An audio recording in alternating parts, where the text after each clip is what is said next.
Welcome to the Extra Mile podcast for bar exam takers. There are no traffic jams along the Extra Mile when you're studying for your bar exam. And now, your host, Jackson Mummy, owner of the Celebration Bar Review. Well, hey, everybody. Welcome to episode 291 of the Extra Mile podcast for bar exam takers. This is your host, Jackson Mummy. Really glad to be with you. As this episode is being released, we're now less than a week until the February 2020 bar exams. So obviously it's a big time. I know there's a lot going on. I want to get right into the content today pretty quickly and share with you part 2 of our series on thought reversals. We're going to look at how you answer an essay question. Last week, we talked about how to answer an MBE question. Today, we're going to talk about using thought reversal, kind of changing the way you approach the process to look at how to write an essay. If this is your first time with us on the podcast, we're glad to have you here. We do these episodes in video and audio format. You can check them out on video by going to celebrationbarreview.com/291. That's the episode number. If you prefer to listen to the podcast, you can do it on Apple Podcasts, iHeartRadio, radio.com, lots of other places where podcasts are syndicated. Now, I do think you'll find it valuable to watch today's episode because, as I said, I'm going to be talking about essay writing, and I think it's helpful to see the words and the structure and some of the other information. So I encourage you to go to celebrationbarreview.com/291 to watch this particular episode. Now, as we've been doing each week in 2020, we've taken a prior student comment and wanted to share it with you just as we get underway. It's a good encouragement, I think, for lots of people. And today I wanted to share a comment from Nicholas. Nicholas L. took the Connecticut bar exam with us. That's a uniform bar exam jurisdiction. And he wrote to say, "I'm excited to let you know that I passed. Thanks for a great course and all of the guidance and support.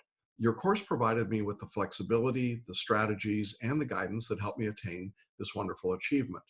Although not unusual, my personal situation was quite challenging." He said, "I'm 8 years removed from law school and I'm working full-time, working away from home every week. Plus I have 2 children under the age of 5, plus," and this is the amazing part, "my 3rd child was born 2 days before the bar exam. My wife was an absolute saint during this challenging time of preparing for the bar." You think, Nick? And I'm grateful and thankful that I had her support along with your course. Thanks again. Well, congratulations, Nicholas, on the birth of your 3rd child and to your wife, obviously, and to passing the Connecticut bar. You know, I think a lot of people, particularly in this last stretch before the exam, sometimes lose sight of the fact that their families are going through the exam with them and what a challenging and stressful time it can be for them.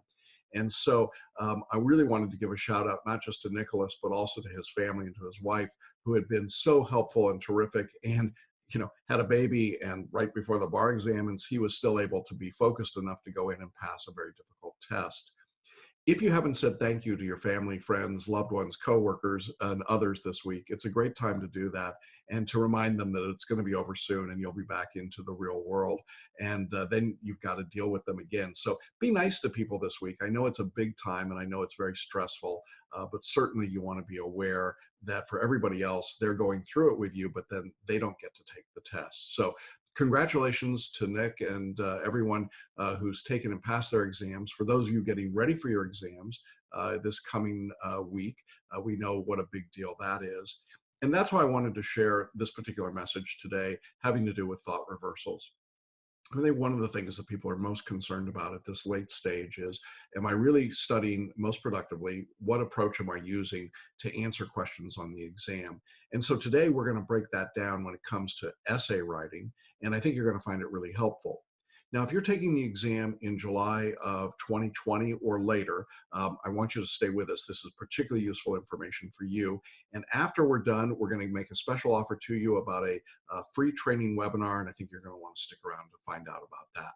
So, without keeping you waiting any longer, let's jump into today's message, talking about thought reversals as they apply to writing a successful essay answer. Well, welcome back to our thought reversal discussion. This is part 2. In part 1 of this series, I looked at how to answer an MBE or a multiple choice question using an idea called thought reversal, which is basically a way of taking what you already know and applying it instead of trying to add more information and then figuring out an answer. I use the analogy of your mind as either an empty water bucket with a lot of holes in it or a waterfall like the Hoover Dam.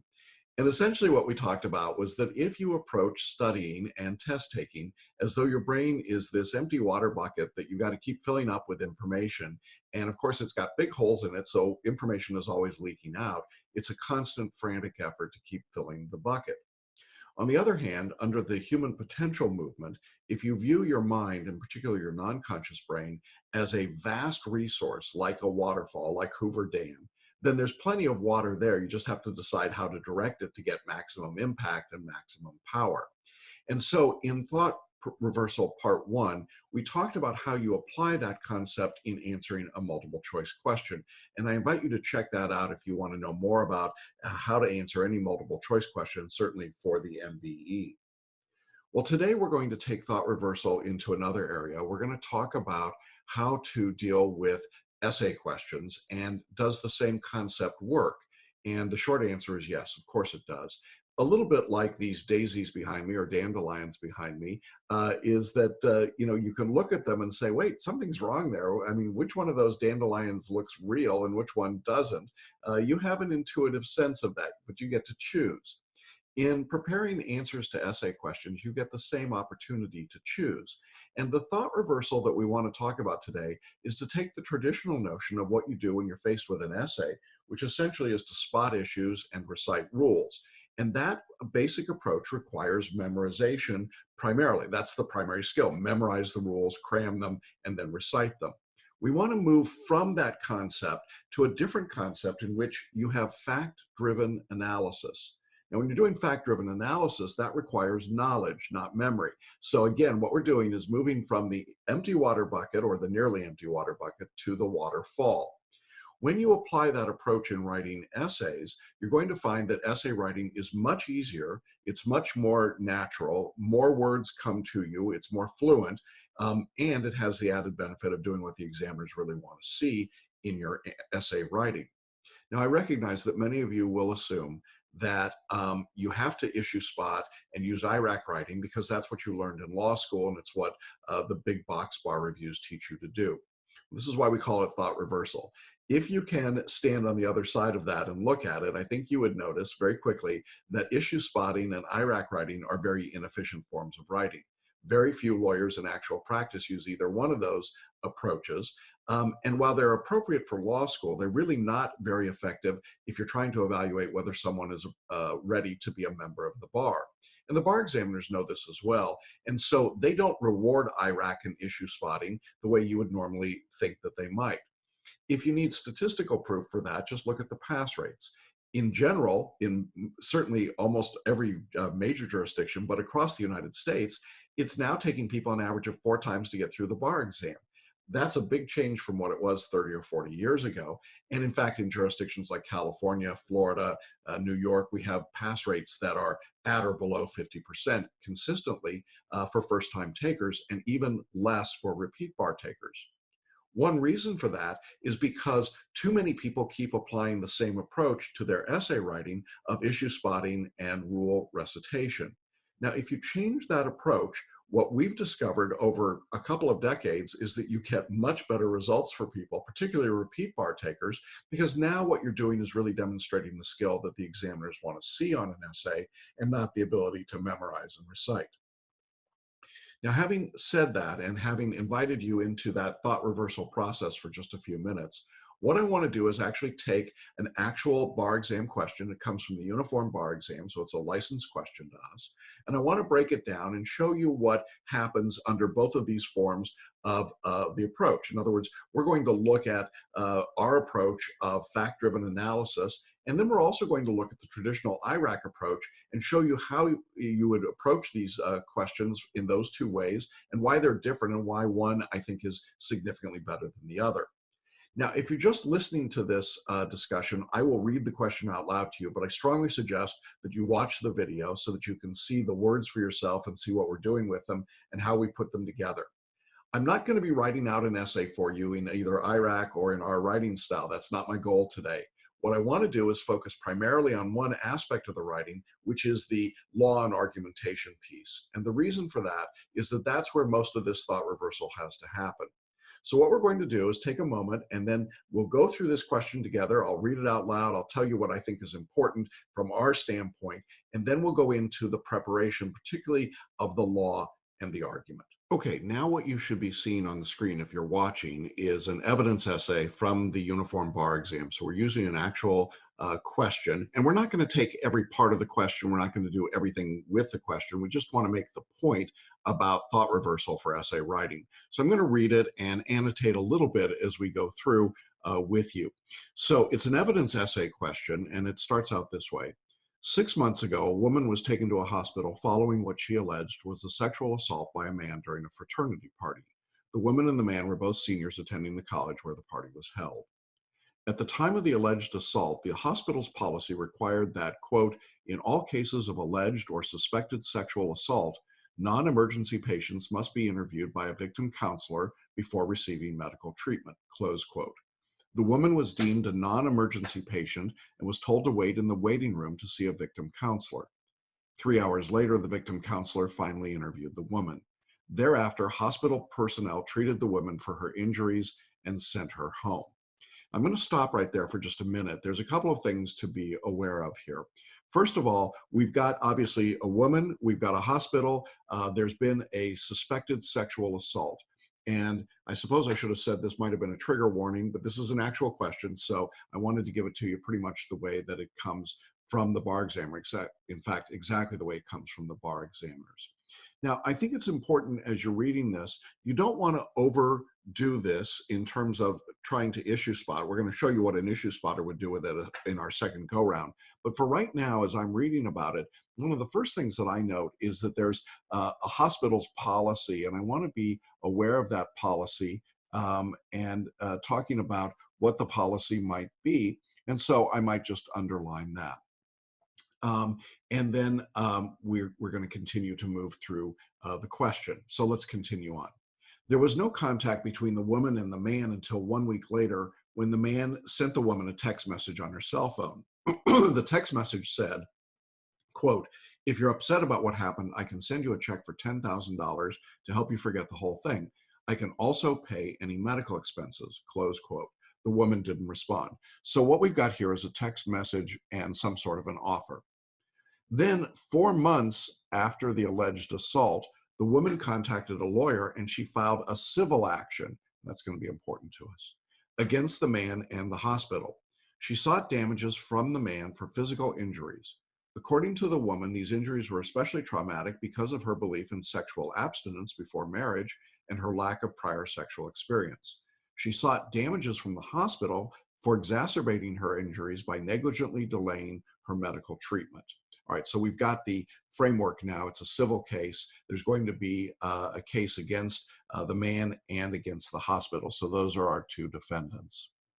All right, next paragraph says the man filed an answer admitting that he had had sexual relations with the woman, but asserting that they were consensual. In its answer, the hospital denied that its conduct had exacerbated the woman's injuries. So now we've got our two replies. Immediately after filing its answer, the hospital contacted the woman and it offered to settle the claim for $5,000. The woman refused the hospital's offer, so we have an offer to settle. Next paragraph. 5 weeks after the woman filed her suit, the hospital changed its policy on dealing with sexual assault victims to provide that, quote, in all cases of alleged or suspected sexual assault, immediate medical care will be provided to emergency and non-emergency patients, close quote. So now we've got a change in the policy post the lawsuit. All right, next paragraph says the woman's suit against the man and the hospital is now set for trial, and the following properly filed motions are before the court. And now we have 4 motions with some subparts to them. So let's just look at those before we've done anything. Now, you notice at this point, I haven't really tried to issue spot or do anything really other than identifying the facts of the problem. So we've got 4 calls of the question broadly. The first one is the hospital's motion to exclude evidence of its new policy providing immediate medical treatment to emergency and non-emergency patients in all cases of alleged or suspected sexual assault. So the first motion has to do with excluding evidence of the new policy. The second motion is the hospital's motion to exclude evidence of its offer to settle. Okay. The third is got two parts to it. The first is the man's motion to exclude evidence of his offer to pay the woman $10,000, and then the second is his offer to pay the woman's medical expenses. And then the fourth one is the man's motion to admit evidence that the woman had sexual relations with another student during her junior year. All right. So now those are the four questions. So really with that subpart in section 3, we've got 5 questions. All right, with that question in front of us, now I want to do the process of thought reversal, if you will, to talk about what's important and how we want to analyze this rather than just simply stab at it as an issue spotting memory recitation exercise. So having read the question, now what I want to do is try to briefly compare for you the way that an issue spotter, a traditional bar taker, would answer a question, and the way that a thought reversal student using this different approach that we've been talking about, an intuitive student, might approach the same parts of it. And as I said, I'm not going to try and go through the entire question and write it all out. I just want to give you the core of the arguments and try and make the distinction. You recall that in the first part of the question, we've got a motion to exclude evidence of a subsequent remedial measure. Now, I first want to show you what happens in the approach that we encourage, in which we are doing a fact-driven analysis. I'm just going to call that an FDA. It's not a governmental agency, but you get the idea. This is a knowledge-based approach. In doing that, the first thing that we want to do in this very first section here under the motion is that we want to make the arguments that each party would make. And these are really fact-based arguments. The first argument from the hospital is that the evidence of their change in their policy would be prejudicial if that were admitted into trial. And that's the basic argument that they're making. Now, our approach is that once you've made the argument, the second thing you want to do is to focus on the law, the reason for that argument, the core support for that argument. And so we identify that just with this arrow that you see right here. And the policy or the law would be that subsequent remedial measures should be kept out of evidence because they're prejudicial. I mean, that's the basics of it. I don't have to know the rule number. I don't have to know the details or the specifics. It's just what the law would have to say to support that particular idea. Now I go to the other side of the dispute, to the woman's argument, and she would say, well, this evidence of the subsequent remedial measure is relevant to the claim that I'm making, and it's evidence of wrongdoing on the part of the hospital. That's the argument, that's the approach that would be made about why you should admit this evidence. Now, what would the law have to say in order to support her argument? Well, if I were thinking about it, I guess I'd say we want all relevant information that helps the fact finder. So again, we want to be giving that as our general rule. Now, you notice what we've done here is to set up 2 rules that are in very broad, generalized terms. The next step in the intuitive approach to writing is simply to reach a conclusion. Who wins and why?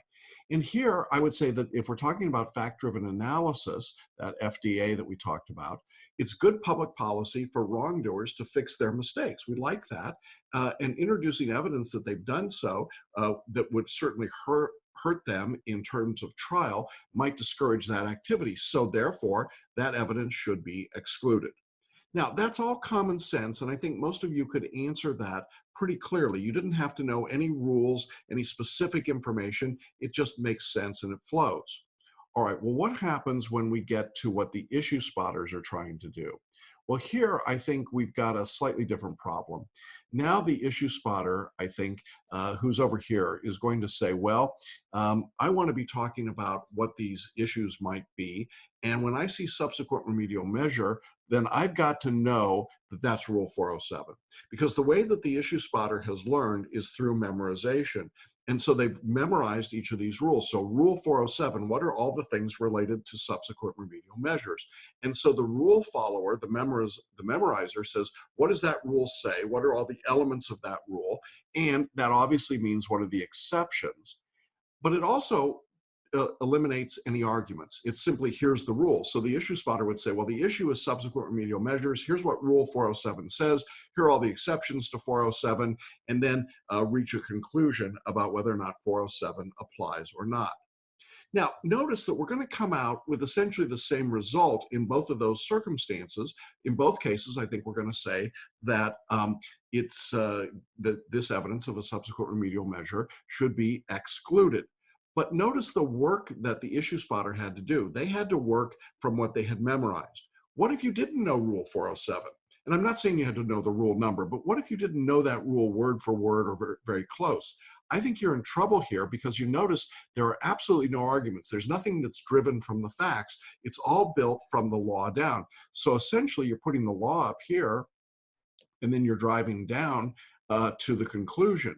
Whereas in our approach, you're trying to drive from the facts at the bottom down here up to the conclusion. So you can see this is the two different approaches and why I think they're so different and so difficult, I think, for most people to understand what works best and in terms of the writing. I would say it's a lot easier to argue from the facts and make the arguments than it is to say, did you know Rule 407? And if I'd started by saying, do you know Rule 407 or do you know the rule about subsequent remedial measures? I think most of you would have gulped a little bit. That's a tough thing to be able to do. All right, let's look at the second problem then we've got, which is the motion to exclude evidence of an offer to settle. Now, here's an interesting thing that happens. When we consider this from the idea of a fact-driven approach, we notice that really the arguments are very, very similar to the arguments that we made up above. The hospital would argue it's prejudicial to the fact finder, and the woman would argue that the evidence is relevant to the claim and evidence of wrongdoing. Same arguments that we had before. The difference was before we were talking about a subsequent remedial measure, right, up here, but now we're talking about an offer to settle. Now, because of that, the rule or the law that we want is going to also look pretty similar. The hospital's argument is, look, the law would say we want to not introduce offers to settle because that would be bad public policy. And the woman would argue, well, we want all the relevant information that helps the fact finder. When we get to the fact-driven analysis, well, we want parties to settle, and introducing evidence that would discourage that activity should not be done. Pretty straightforward application and pretty easy to write because you've already put together the structure in the first section. Now, here's the point I really want to make. If you're an issue spotter, you don't get to take advantage of any of that, because if you're an issue spotter, what you're doing is you're saying, oh, offers to settle, that's Rule 408, and that's a different rule, and I got to now know a completely different rule. So I knew Rule 407 up here, but now I also have to know Rule 408, and that is a different set of information, and I've got to start all over again with the exceptions and all of the details of the rule. Now, in my mind, that's a lot more difficult to know those two rules than to simply go, the logic of the argument already exists. And again, if you're going from the law and driving down, if you don't know the law, you're in trouble. So what's Rule 408 say? So now I've got to know the offers to settle rule, and I've got to know if that's different than the decision up here on subsequent remedial measures. So my point is that while you'll end up in the same place, you got to do a lot more work if you are working through a recitation of rules and a spotting of issues. And I haven't even gotten to the point of talking about whether or not there are other issues you might have discussed in these two first questions, like, is there a different set of rules for hospitals because they're nonprofit or because they have a higher standard of care? Or, is there some difference with respect to the amount of the settlement offer or the claim or the distinctness of the remedy? We didn't go into any of those things, but I have seen answers from issue spotters that try to move into those areas. So I think it's just much more difficult to write in that way. All right, we'll move on quickly. Motion 3 was the motion to exclude the evidence of the man's offer to pay $10,000 to woman. Remember, he does this in a text that he sends. And so the man's argument is that the settlement offer should be excluded. Why? Well, I think he would say in terms of the law, offers to settle are inadmissible. Remember, we've already done that analysis up here, didn't we, when we talked about the offer to settle in Section 2. So we don't have to rethink that. We don't have to come up with a brand new rule. Now, the woman's argument is, well, no, this offer was relevant and it was made prior to her ever filing the suit. So it's really not an offer to settle at all. So factually, it's not an offer to settle. I want you to get that distinction because it's factually not an offer to settle since there was no lawsuit. A lot of issue spotters miss this entirely. They just see offer to settle and they jump all over it. So the offer to settle before a lawsuit would be admissible. That would be the law that would have to be in effect in order for her claim to prevail. Now, it may be that you don't know if that's true or not, but that is what the law would have to say if she's going to be successful. When we get to the conclusion, the fact-based or the fact-driven analysis, what we would say is there's no dispute at the time that he made the offer, so that offer, there's no reason for that offer to be excluded, and that's going to be the correct answer. All right, but now let's look at what happens if you are trying to recite rules. At this point, what you have to know is that Rule 408 comes in, right? We still had the offer to settle, but now we have to know, we said we needed to know the exceptions before. Well, now we have to know it for sure. If it's prior to a lawsuit, then the disputed claim is going to be applied. So because the offer was made before a lawsuit, the claim comes in. We end up in the same spot. But again, you had to get there if you were a memorizer by knowing that exception. If you weren't a memorizer, you could get there because common sense and logic tells you that he can't make an offer to settle before she's filed a lawsuit. Maybe she's not going to do anything at all. He doesn't know that. And so it makes a lot more sense to exclude the evidence based on that first line of analysis, and it's got arguments in it, than it is to sit there and say, what's 408 say and what are all the relevant exceptions? I hope this is beginning to make sense to you, that if you've been working from an issue spotting rule memorization standpoint, you're actually doing a lot more work than someone that's just letting the facts lead them into the answer itself. All right, section 4, which is really 3B if you want, was the man's offer to pay medical expenses.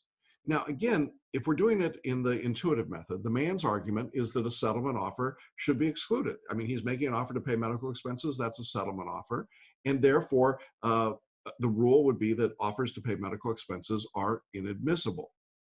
What's the woman's argument? Well, she'd say, well, it's relevant, and again, it was made prior to her filing any lawsuit, and so the law for her would have to say that an offer to make a payment before a lawsuit would be admissible as evidence of wrongdoing. All right, now, what do we do with that? Well, a fact-driven analysis would tell us that an offer to pay medical expenses seems like something other than an offer to settle, and that this situation, when we've got an offer to pay expenses, it seems like that's we don't need to have a lawsuit in place, and therefore, whether it's been filed or not, I think it's going to be inadmissible because that seems like it's prejudicial, right?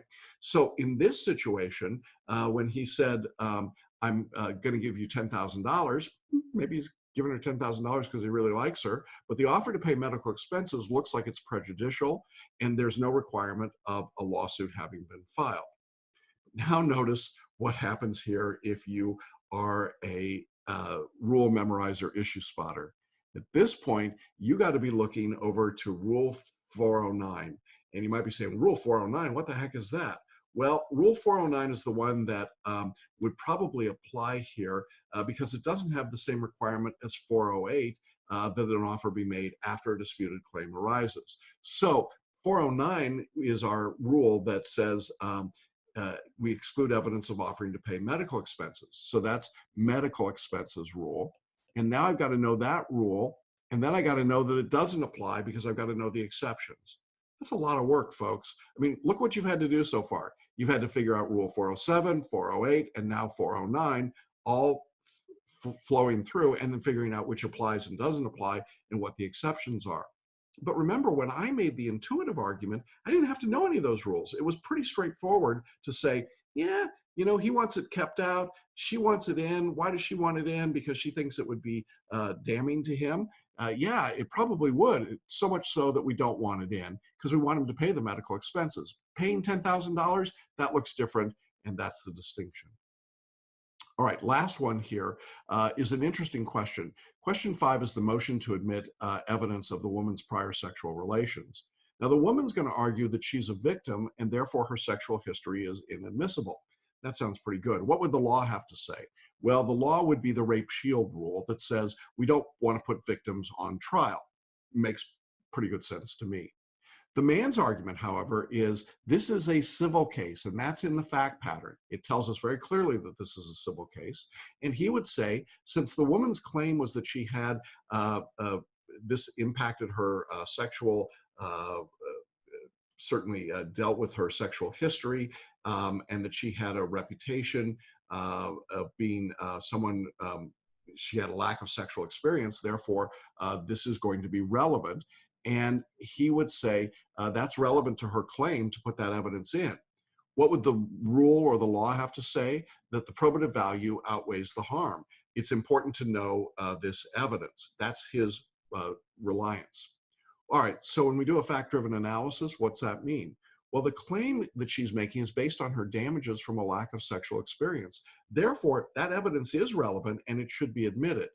Now, that's where we go fact-driven analysis. If you're a rule follower, an issue spotter, you've got a different problem. Your problem is that you better know Rule 4012, which is the appropriate rule here, barring the admission of evidence of alleged victim's sexual experience. That is the rule, but there is a huge, huge caveat in Rule 412, and that is it only applies in criminal cases. So now in that circumstance, you have to know that exception or you are going to miss this. And I've seen lots of answers that rely on Rule 412, talk about the rape shield rule, and go long depth discussions, all the while missing the fact that this was a civil case. And where did you find out it was a civil case? From the facts, not from the memorized rule. And I think that's really the point I want to make, is that this came from the facts, this came from the rule. And when you're trying to work from the facts, they're right in front of you. When you're trying to work from the rule, that's what you pulled up from your brain. So the net effect of this is that you end up doing all of this work in each of these rules, 407, 408, 409, 412. You've got to know all of those if you're an issue spotter and a rule memorizer. If, on the other hand, you're just using your knowledge, if you're using that waterfall in your brain, then your fact-driven analysis comes from the facts that come from the fact pattern itself. They help drive it and create the arguments and then allow you to write the arguments there. Where does that leave us when it comes to writing essays? Well, you could get to the right answer as an issue spotter. People do. But recognize the amount of work that the issue spotter had to do. If they stayed focused just on these disputes, and remembering that most issue spotters tend to stray and create sort of marginal straw man arguments as well, but even if our issue spotting example stayed just on these particular problems that I've identified, I think it's far more work to have memorized Rule 407, 408, 409, and 412, plus all the exceptions. I didn't have to memorize any of those to answer the question intuitively. And so it goes back to our original description of the empty bucket versus the waterfall. If you're an issue spotter, you better fill up your bucket with all those rules, having memorized and remembered them. And you better hope that there are no big holes in your bucket so that all that information drops out as soon as you put it in. On the other hand, if you're using the human potential view of a waterfall, you already know the information. And once you, in effect, activate it through the fact pattern, through the information that you're being given in the details and the facts, you now have the ability to apply that in a much more systemic and straightforward way. You end up with the same conclusion in each one of those 5 items. We reach the same result, but the way that we get there as an issue spotter is so different than the way we get there when we're doing fact-driven analysis. So I think the takeaway for anyone that's considering this idea of thought reversal is that instead of forcing yourself to do all this extra work and then hoping that your bucket doesn't have too many holes or they're not too big or you can keep pouring more water in faster than it can leak out, instead of that, try taking what you already know and applying it to the problem in front of you to create this argument-driven, fact-based analysis. When you do that, your writing gets much better. Now, in our course, we show you how to do that in a very straightforward way, step-by-step, actual paragraphing, structure, and so on. Today, all I wanted to do was to explore the concept to help give you an idea of comparing the two areas one against the other. I hope this is helpful to you. Look forward to sharing with you some other thought reversal ideas in the near future, and wish you well as you write your essays. Well, I hope that information was helpful for you today, and encourage you really as you get into your essay writing to use your intuitive faculties to let that fact-driven analysis drive and guide you rather than trying to work from memorization and issue spotting and rule recitation. Now, I promised you right before we jumped into today's message that we had a special offer for those of you who are taking the exam in July of 2020 or later. We're offering a free 90-minute training program called Do Something Different, Make the Next Bar Exam Your Last Bar Exam. This is a look at the 4 steps that successful bar takers follow in order to pass their exams. You'll hear from repeat bar takers who saw increases of 10, 20, 30, 40 points and more on their bar exams by doing the things that we're describing. This training webinar is completely free, and best of all, I think, is that you can schedule it for the day and time that's most convenient for you. So it's an on-demand presentation. Now, you do need to register, and you can do that by going to the show notes on the video page here or the audio page, or by going to celebrationbarreview.com/webinar, and you can register there. Then you select the date and time that you want to watch, jump in, and if you've got any questions during the webinar, you'll be provided a way to send those to us directly, and we'll be glad to respond. I think you'll find this information is life-changing. I think it can show you a very clear way to get through the study process and to pass your bar exam, to take advantage of some of the thought reversals we've been talking about. And it's completely free, and we really encourage you to join us for Do Something Different, Make the Next Bar Exam Your Last Bar Exam. All right, well, that's it for this episode of The Extra Mile. When we come to you next week, a bunch of you are going to actually be in taking your test. So we wish you all safe travels to your test site. We wish for great studies this week and a great 2 or 3 days of testing, whatever it might be for you.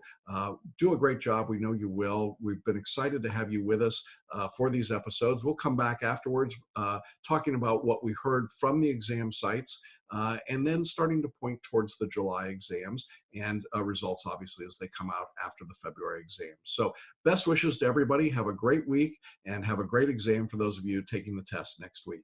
Bye-bye for now.